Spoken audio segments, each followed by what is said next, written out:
Aja Wilson just broke a record that stood for years. Diana Taurasi's response says it all. 278 games. That's the number. Not 291.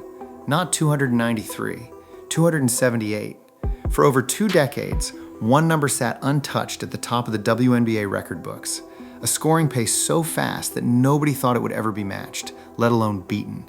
It belonged to the greatest scorer the league has ever seen. And then, on a random Monday night in Las Vegas, a center from a quiet cul-de-sac in South Carolina didn't just match that pace. She blew past it by 13 games.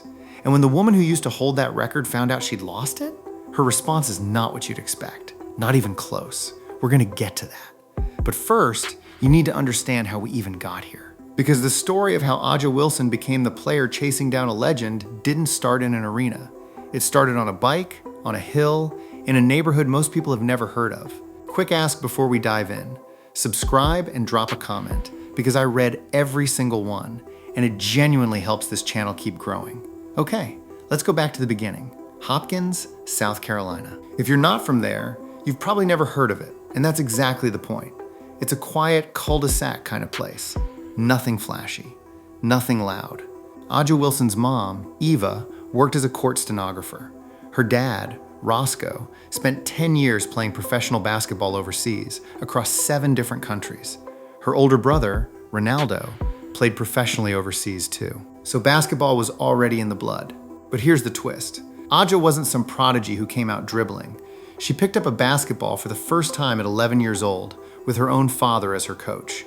And by her own admission, she was not good at it. Not even close. There's a story she tells about her childhood that has nothing to do with basketball, and it tells you everything about her. First grade. She's learning to ride a bike without training wheels. Her dad is behind her, holding on. She pedals, feels the momentum, and tells him with total confidence, "I got it." He lets go. She did not have it. She went flying down the steepest hill in the neighborhood with zero control whatsoever. That right there.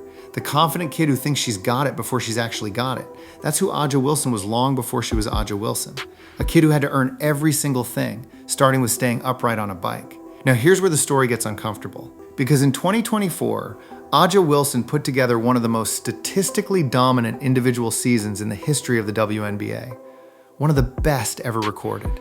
And almost nobody was talking about her. That was the year 2 electric rookies walked into the league at the exact same time and swallowed every single headline, every debate show, every trending topic, every argument on social media. It all went somewhere else.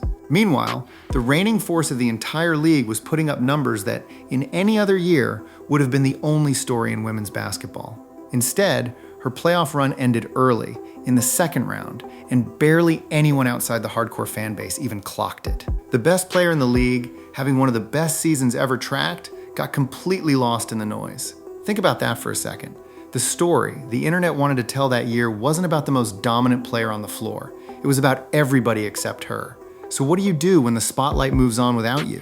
If you're Aja Wilson, you don't chase it. You don't complain about it. You just keep stacking records in the dark until the spotlight has no choice but to come back. And to understand how she built the engine that made all of this possible, you have to go back to those training sessions with her dad. Because here's the thing about Roscoe Wilson.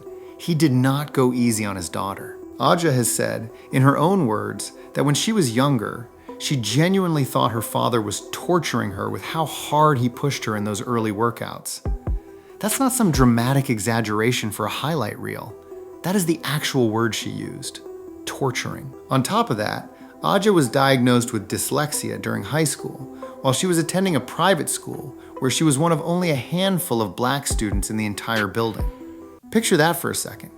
Being a teenager, already trying to figure out who you are, while also processing a new diagnosis that made you feel like your brain worked differently than everyone around you. She's talked about how genuinely hard that period was for her. Not just basketball hard, life hard. None of that shows up in a box score. None of it shows up on a stat sheet, but every single bit of it shows up in what she eventually became. So let's get back to that Monday night, June 8th, 2026, Michelob Ultra Arena, Las Vegas. The Aces are hosting the Seattle Storm. Aja Wilson walks into the building needing exactly 30 points to cross 6,000 for her career. She doesn't just get there, she obliterates the moment. Final stat line, 34 points, 12 rebounds, 9 assists, 3 blocks. The Aces win 101-91. Now let's put that in real context, because on its own, 6,000 career points is already an elite club. Only a small handful of players in WNBA history have ever crossed that line. But the headline number that night wasn't 6,000, it was 278. That's how many games it took Aja Wilson to get there. 278 games. The old record for fastest to 6,000, 291 games, belonged to Diana Taurasi, the single greatest scorer this league has ever produced. Breanna Stewart needed 293 games to get there. Both of those women are legends of the sport. And Aja Wilson... The wonderful, the amazing, the gracious Aja Wilson, thank you so much for coming here and speaking to me today. We've seen a lot of new innovation with the A2. When you got in the lab with the designers, what sort of direction and instruction did you give them? I feel like to be a part of change that is going to live on beyond you. It's so much fun. I think that was so key when it came to us in our negotiation and understanding that it may not be right here in the moment. We're thinking about years in front of us that we have to continue to grow and make sure that everyone that's coming up behind us is taken care of as well. And so it's transformative, it's huge, it's big, and I'm so glad and blessed that I'm a part of it. We still got some work to do, and we're going to still put the best product on the court. But...